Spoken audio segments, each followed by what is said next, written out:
Morning, morning mga kapanalig. Eto, magmotor tayo. Dadating kasi yung mga tropa natin na galing Manila. So, kailangan nating sambutin dito sa may expressway, no? Sa exit ng Balete. So sana hindi umulan. Wala akong dalang kapote or ano pa man. But, eto, today is June 12, araw ng kalayaan.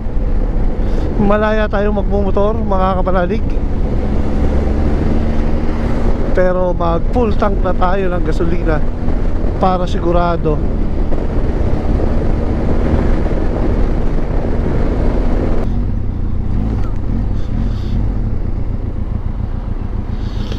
Yan.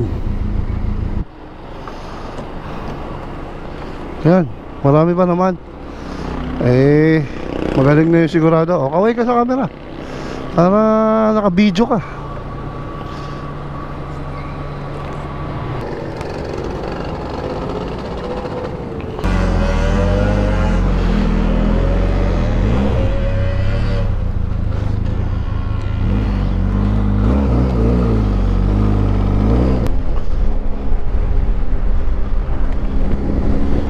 So guys, nag-gas lang tayo ng konti para at least hindi na tayo patigil-tigil. So 4 na daan din yung napagas natin. So matagal ko rin naman ginamit paikot-ikot.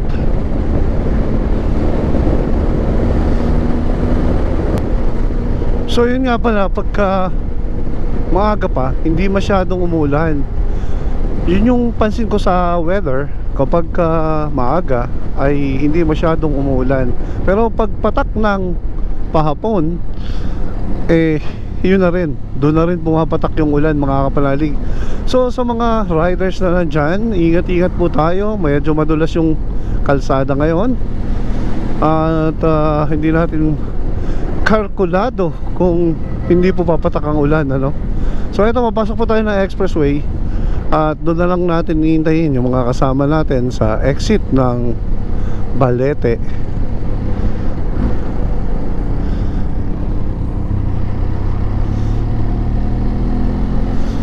Yun. Ba't kaya nilagyan ng galon, ano? Siguro protection din yun, para hindi makapasok yung sobrang lalaking truck. Sasabit dun sigurado. Ayun, may laman pa. Asya pa naman yung load natin. So ano ba masasabi ko dito sa motor natin na to? Wala rin ako masyadong masasabi dito. Na-review ko na to dati nung may kinuha tayo na Benelli TRK 502X.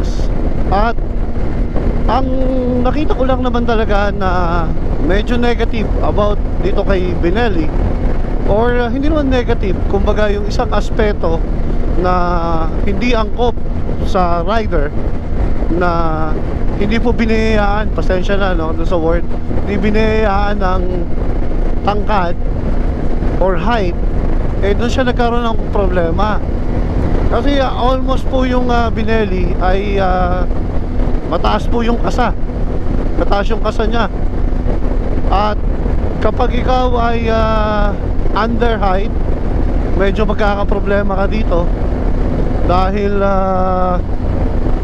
yun nga, medyo matangkad. At ang sabi ng iba ay mabigat. Sobrang bigat daw niya.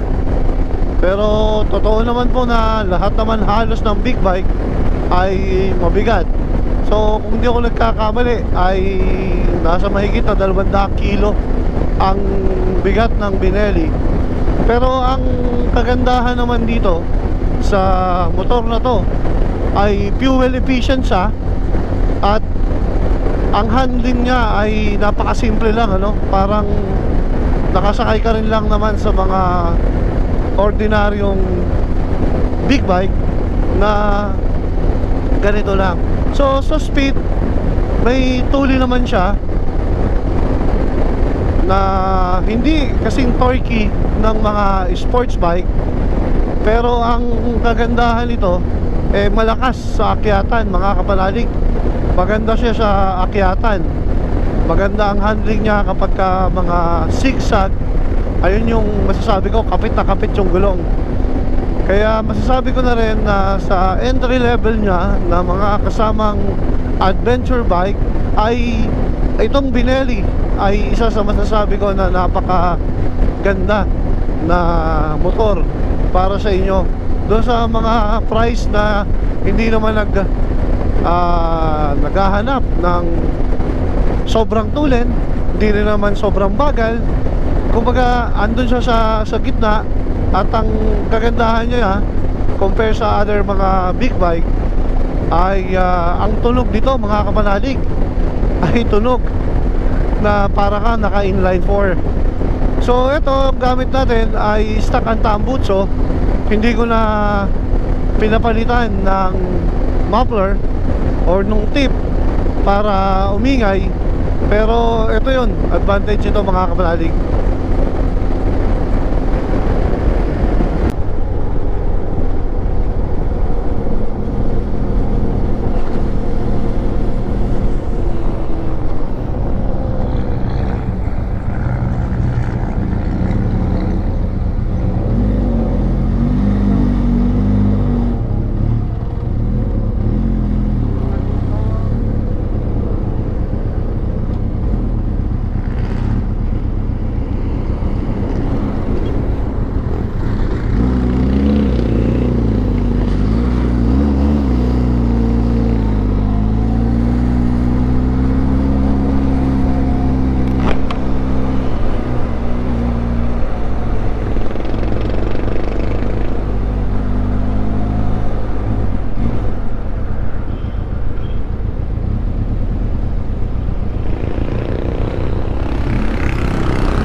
So yun guys, natagpo ko na sila.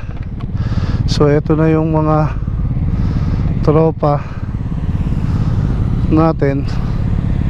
Nantay lang namin yung iba. So sa inyo po lahat, ang Kapanalig Motor Rider, kasama po itong mga NBI riders, ay papunta tayo ngayon dito sa bayan ng, siguro Balete ba nakakasakot dito? Para mataas na kahoy din. Pupunta po kami sa Honey Farm. So eto, inaantay lang po namin yung iba.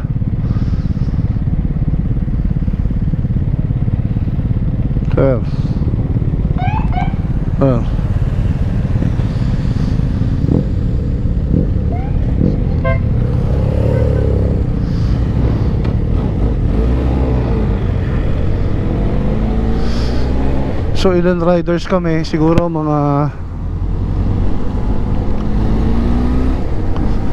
lampas 10 parang dami. Ako lang po naka Benelli, lahat sila ay naka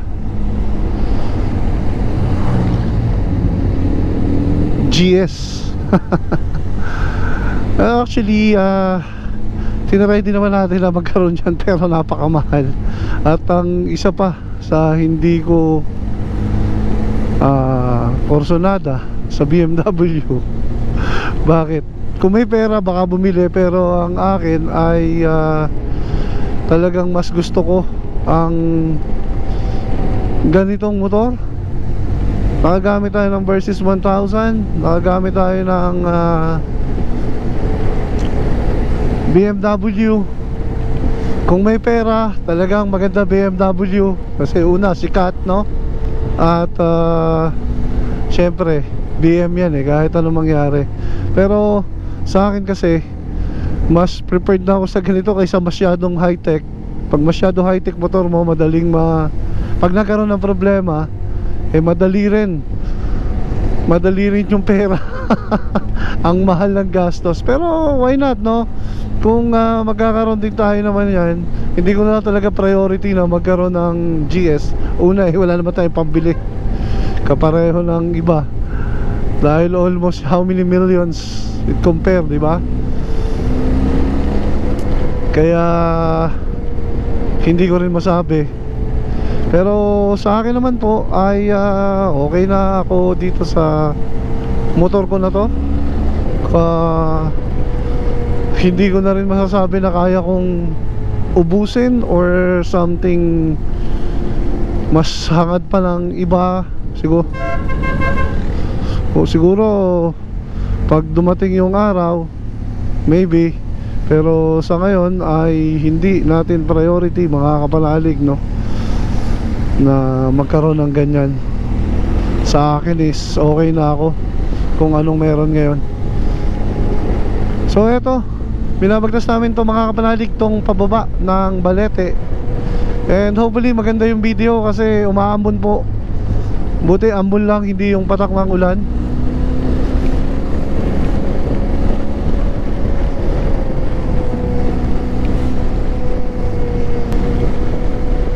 So nakakamiss talaga magmotor, ha.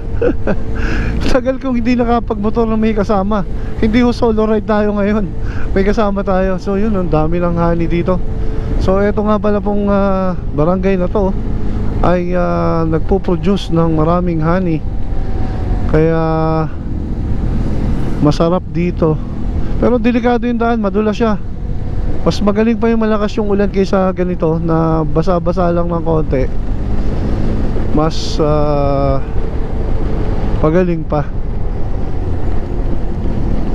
So dito natin matetesting ngayon.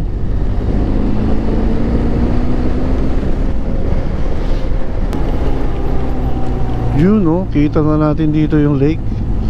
Buti ambon lang. At pumapatak yung konting ambon sa ating helmet. Eto, sarap. Sigsag dito, mga kapanalig. So dito na po kami ngayon sa Balete na to. Balete na nakakasako po dito.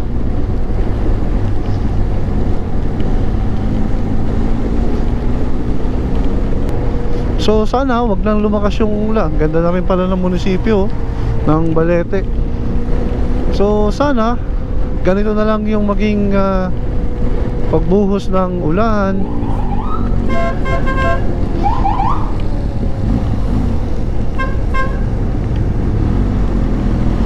Para hindi tayo mabasa. Tama na yung mga ganitong patak-patak lang. Ganito po talaga pagka mag-ride ka sa motor, hindi ka dapat takot mabasa ng ulan, no? Kasi pagka ganito talaga, wala mangyayari. Laging unpredictable na po yung weather ngayon. Laging ilagay mo na sa isip mo na pag mag-ride ka, posibleng pumatak yung ulan.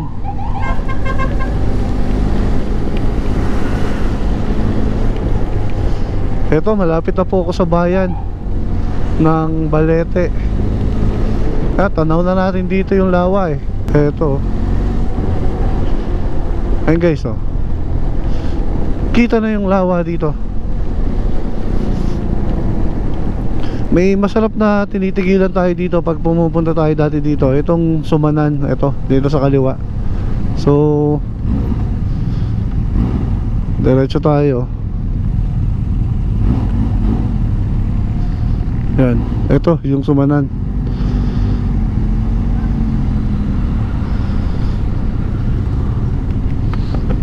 Yun, malakas yung ambon dito.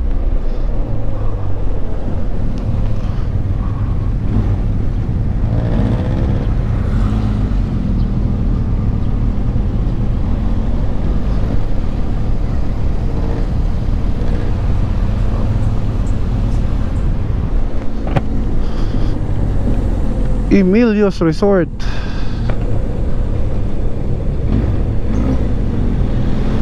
Ayan, may bridge dito pagbaba yung kay Howie Severino. Ito yung kabilang side na to, kay Howie Severino to, yung Kapusod.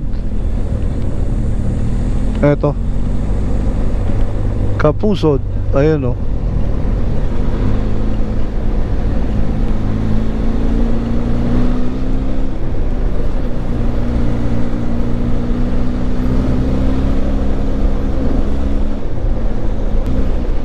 So packet na po to.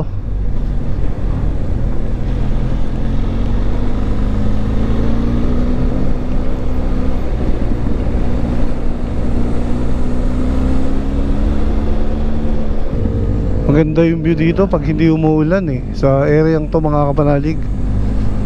Ayun oh, kita mo yung daan sa kabila. Eto, papunta to mataas na kahoy eh. So yung pupuntahan natin kasi sakop ng mataas na kahoy mga kapanalig.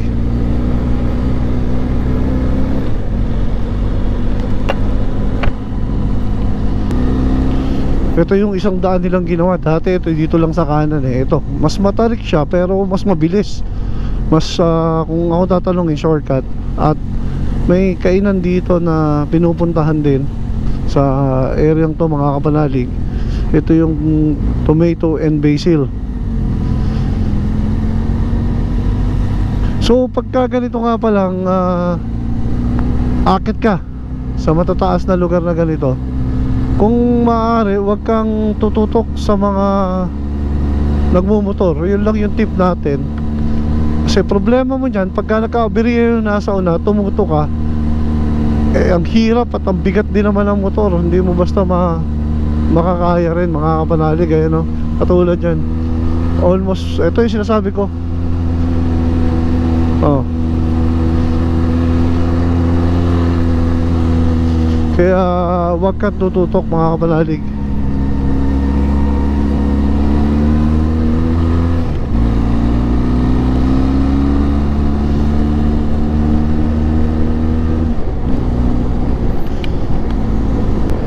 Dadaanan din pala natin yung Shercon dito.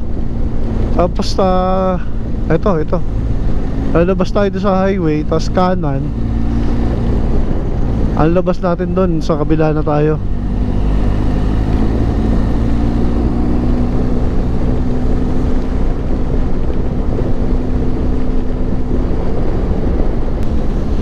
Nakakapanibagong mag-rides ng may kasama.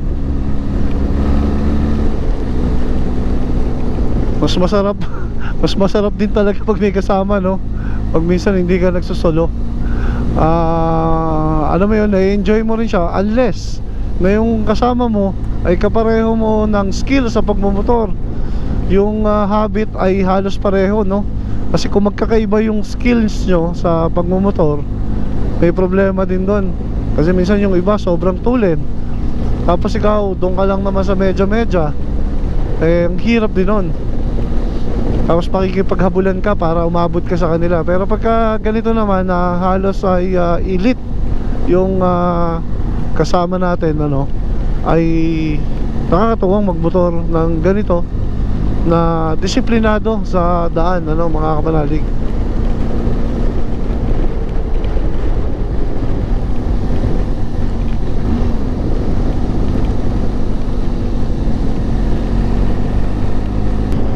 Lakas pa rin yung ambon. Sana maganda naman yung footage natin mga kapanalig, no?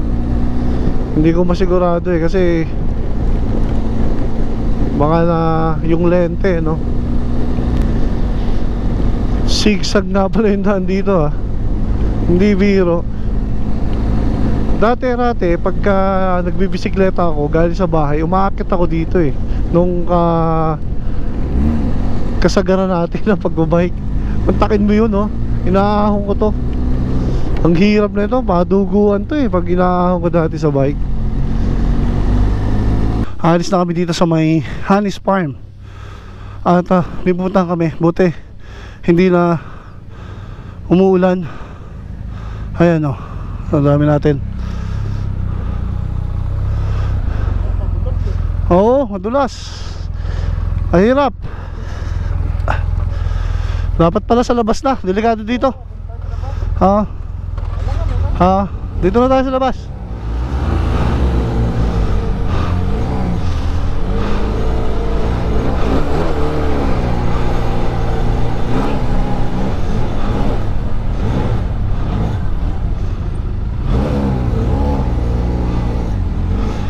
Dito natin antayin.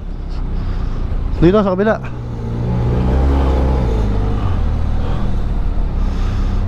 Ayan.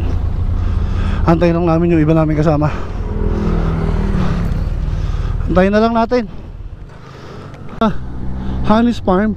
May isa kaming pupuntahan pa ng mga tropa. Kung saan ito, makikita nyo dito sa video. So yun, kung may time kayo, punta rin kayo dun sa Honey's Farm. Okay naman, masarap naman yung pagkain. Yun nga lang, yung price hindi ko alam. Hindi ako nagbayad eh. Sila. So hindi natin masabi kung masarap or ano.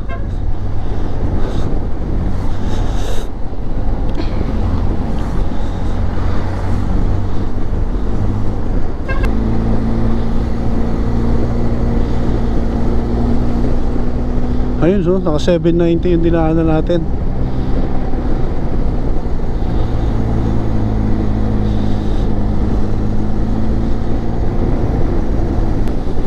So ang labas nga pala nito ay bayan ng Mataas na Kahoy. Doon tayo lulusot mga kapanalig.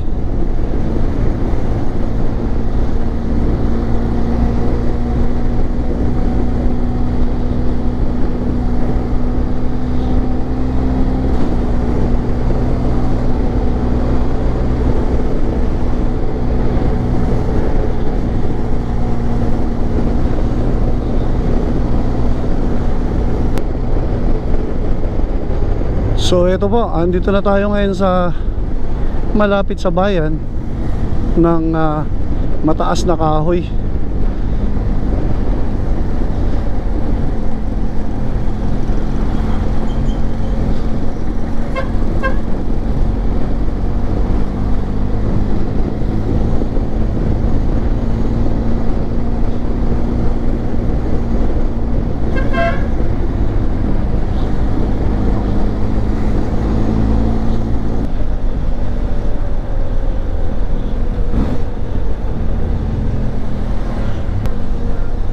So dito tayo dumaan para makita natin yung bayan, no?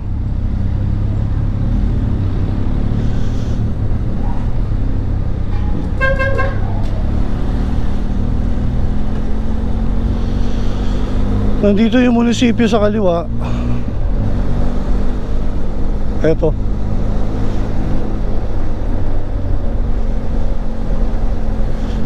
Eto guys, oh, papasok yung munisipyo na Mataas na Kahoy dito. Ayun, papasok ka dito.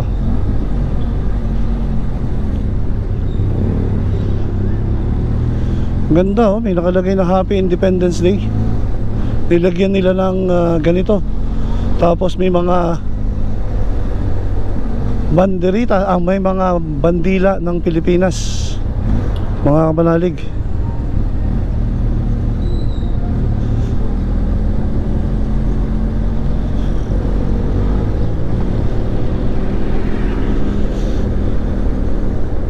So yun, medyo traffic doon sa dinaanan natin.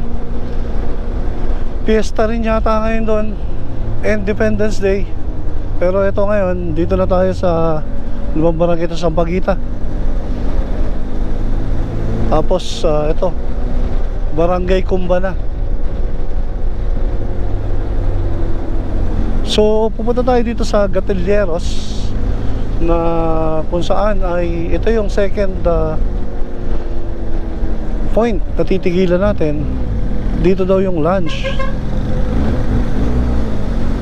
Dito magla-lunch ngayon kasama mga tropa sa Gatilleros.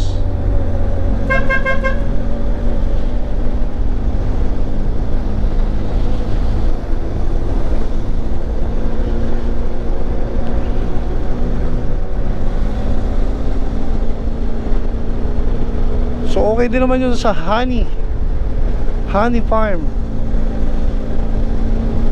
Okay din kumain doon mga kapanalig.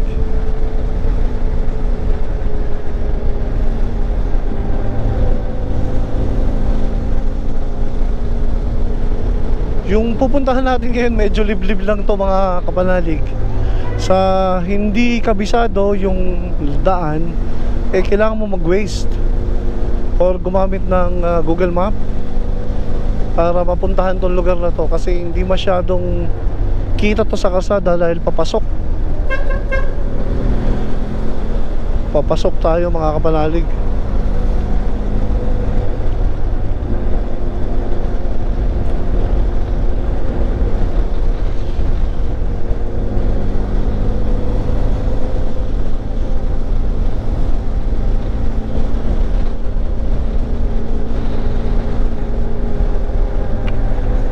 guys, malapit na kami. Mga 2 kilometro. Uy, tabi, tabi.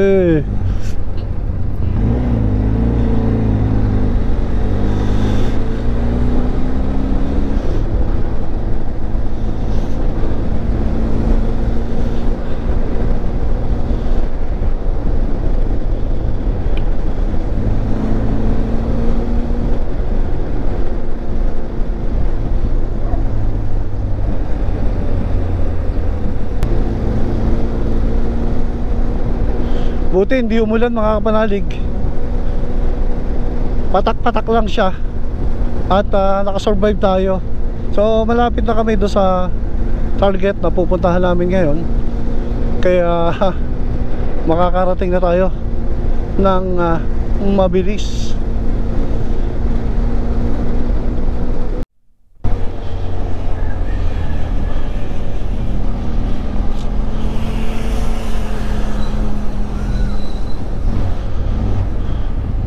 Eto na.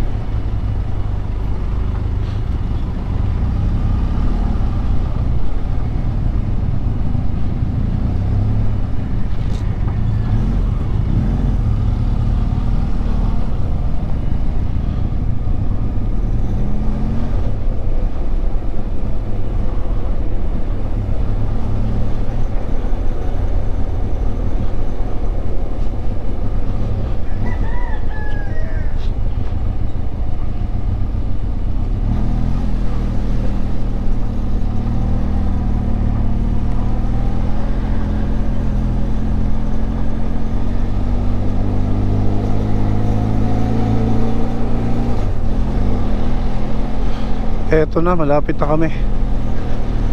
Eto na.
Ano tayo?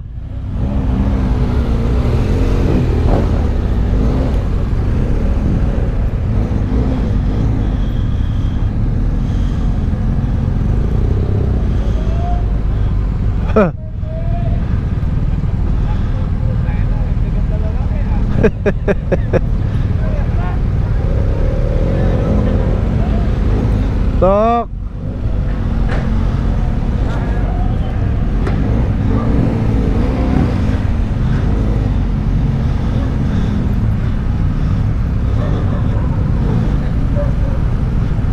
Dito na.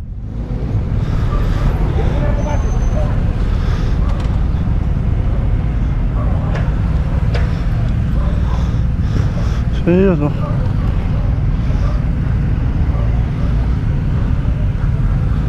Ate Joy ba, oh? So yun, no?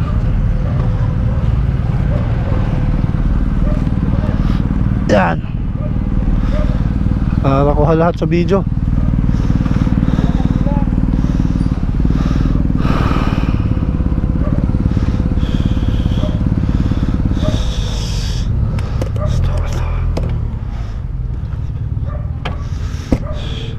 Dito lang muna kami.